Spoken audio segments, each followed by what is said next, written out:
The lecture hall exhales voices not meant to be heard, whispers that slide beneath skin and burrow into bone.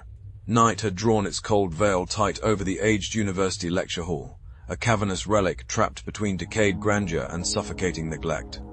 The brittle autumn wind clawed through cracked window panes, dragging with it the scent of decaying leaves, damp bark, and the faint, sharp tang of rusted metal. Smells that crept into the hall, settling like unwelcome fog.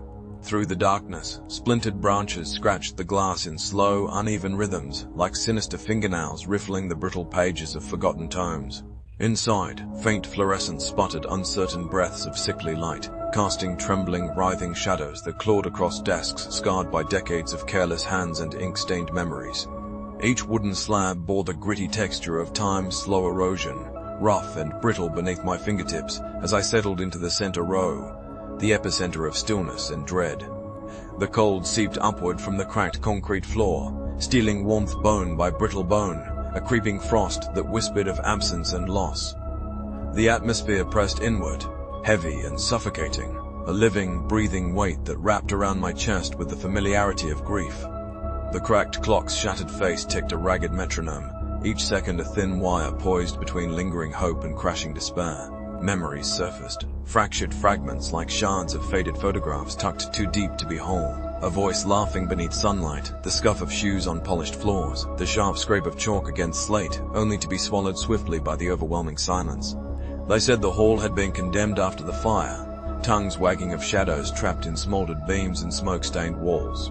But the university's restless spirit clung here still, a faded echo that refused rest. I pored over brittle lecture notes, their ink flaking beneath my trembling touch, the dry crackle of paper a brittle symphony against the dead room. Then, an almost imperceptible breath of sound slithered through the stillness, a whisper, fragile and uneven, slipping between worlds.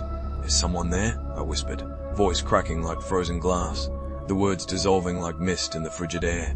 Silence answered, thick and absolute, but a shadow stirred, twisting slowly beyond the dim halo of flickering light. It bled along the peeling walls like slow-pouring ink, stretching thin tendrils of blackness, crawling with an intent that was both ancient and agonizingly patient. My pulse retreated, a frantic prisoner caught in a war between reason and the creeping chill of dread. The cold drafts and groaning pipes became allies of my uncertainty, small rational chambers to hide within. But the whispers returned, a layered chorus twisting upwards and downwards like smoke in a dead room, voices blurred, urgent, an unseen symposium trapped in eternal argument. "Did you hear that?" I muttered aloud, heart thrumming wild and uneven, a caged thing desperate for escape. Time bled away. Minutes dissolved into a timeless blur, space constricted and folded inwards, the crushing weight of history suffocating the air itself. Suddenly, the rusted projector coughed to life in the corner, sputtering static before illuminating ghostly frames. Black and white faces of students frozen in half-life, their eyes unnervingly lucid, piercing the veil of decades with a hungry clarity that rooted me in place, disbelief slamming into dread. The whispered voices sharpened, crystallizing into faint laughter, clipped debates, muttered confessions once spoken beneath the warm caress of daylight, now twisted, serpentine, dripping with menace beneath the cool, uncaring watch of the moon. "Why won't you leave?" hissed a wet, urgent voice at my ear, tendrils of icy breath curling against skin dripping with venom. I spun. Only darkness met my frantic gaze, thick and expectant. It swallowed all solidity. Desperation edged my faltering reason. My hand raised my phone, a fragile beacon of modernity, only to watch its screen flicker, gasping once, then suffocate into unlit death, powerless against the ghostly dominion. Shadows pooled beneath desk rows, thickening, bleeding like spilled ink across the scarred floorboards, swallowing the threshold between memory and nightmare. The air thickened, cloying fog of despair and unyielding sorrow, breath of centuries exhaled slow and cold. There I was, isolated, a single thread fraying in the relentless trial of endless time, the fragile fabric of reality unspooling beneath cold, talon-fingered dread. "This place isn't empty," I whispered, voice a brittle strand barely holding to life. The hall answered with hollow laughter, an echo that pulsed violently within my chest, a chorus shaking the foundations of my sanity. Lights convulsed, sputtering into pitch-black void before faintly reigniting with diminished breath. The murmurous voices rose, a spectral symphony suffusing cracked plaster and warped wood, flooding every decrepit crevice with the choking weight of unspoken agony.